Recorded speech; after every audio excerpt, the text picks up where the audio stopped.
হয় বিবাহ দেৱকৰ্ম সাক্ষাৎ লক্ষ্মী নাৰায়ণ স্বৰূপ জ্ঞান কৰা হয় এটা নতুন জীৱন আৰম্ভ হৈছে কম ডাঙৰ পবিত্ৰতাৰে আগবাঢ়েনে কয় নে কইনা দৰা সেইদিনা বৰ যেতিয়া কন্যা আনিবলৈ যায় লঘোণে যায় নে হয় নহয় লঘোণে যায় নাযায় নে ঘৰতে উদৰপুৰে খাই যায় নাযায় নহয় বিষ্ণু স্বৰূপ জ্ঞান কৰা হয় দেৱকৰ্ম কৰিবলৈ গৈছে আৰু সেইখন গৃহত যদি আৰু বিবাহৰ নামত খোলা কথা আপোনালোকে ধৰি লওক বহুতে এইটো কথা বেয়া পাব কিন্তু বেয়া পালে উপায় নাই আমি দেৱকৰ্ম কৰিছোঁ গোটেই জীৱনটোলৈ সুখ শান্তি বিচাৰি সেৱা লৈছোঁ সেইদিনা যদি ঘৰখনত আৰু 2-3টা জীৱ মাৰি পেলাই সিজাই পেলাই মানুহক খোৱা হৈছে তেতিয়াহ'লে ক'ৰ পৰা ঈশ্বৰৰ আশীৰ্বাদ দিবলৈ আহিব বিবাহ এইটো নহয় ভোজ এটা দিয়াটো দ্বাদশত সেইকাৰণে বৰ বেয়াকৈ লিখিছে যে কলিত কেনেকুৱা হ'বগৈ বিবাহ বুলি ক'লে এৰি বেদবিধি আচৰিবে পাপ ঘূৰ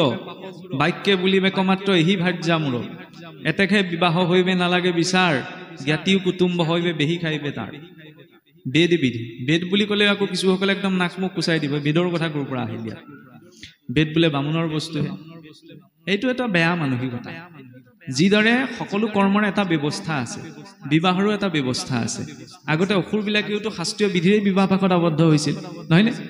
অসুৰেও যদি শাস্ত্ৰ বিধিৰ বিধানেৰে বিবাহত আবদ্ধ হৈছে আমি কিয় তাত বুজাবুজি কৰিম এইটো কথা বেলেগ যে কিছু কিছু সমাজে হোমপুৰি বিবাহ পাতে কিছু সমাজত বিধি পাঠ কৰে নহয়নে এনেকুৱা ধৰণৰ পৰম্পৰাও আছে গতিকে যি পৰম্পৰা আছে মুঠতে শাস্ত্ৰীয় পৰম্পৰা হ'ব লাগে কিন্তু তাকো নকৰি যদি ধৈৰ্য আচৰণ নকৰি যদি মনৰ ইচ্ছা অনুসৰি বিবাহ পাশত আবদ্ধ হোৱা হৈছে সেইটো সংস্কাৰ বুলি গ্ৰহণ কৰা হোৱা নাই বৰ্তমান বিবাহৰ অৱস্থাটো হৈছে ব্যৱস্থাটো কেনেকুৱা মুঠতে মিতিৰ কুটুম সকলোকে মাতি ভোজে ভাতে খোৱালেই হৈ গ'ল আৰু খেতিৰ বিবাহ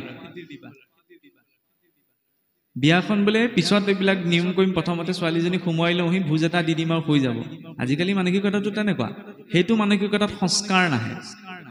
অসুৰেও যেতিয়া সংস্কাৰক পালন কৰিছে আমি কিয় পালন নকৰিম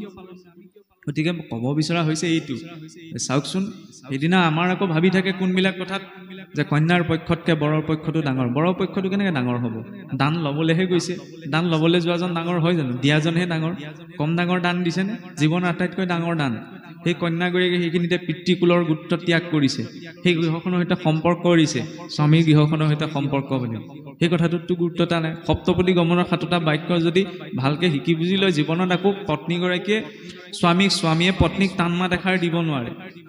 সেইখিনি কথাটো গুৰুত্বতা নাথাকে ফটো মৰাৰ প্ৰতি পুৰা চবৰে পুৰা একদম আইডিয়া থাকিব লাগিব এনেকুৱা চিন্তা যে কেনেবাকৈ যদি ফটোখন মাৰিবলৈ পাহৰি গৈছে আকৌ পজ দি হ'লেও ফটো মাৰি থ'ব এইটো বেয়া কথা নহয় স্মৃতি হিচাপত কোনোবা বিবাহৰ ফটো একপি ৰাখিছে সিমানখিনিলৈকে আমাৰ গুৰুত্বতা থাকে কিন্তু যেতিয়া বিধি বিধান আচৰণ হয় সেইখিনি সময়ত বোলে সোনকাল কৰিব দেই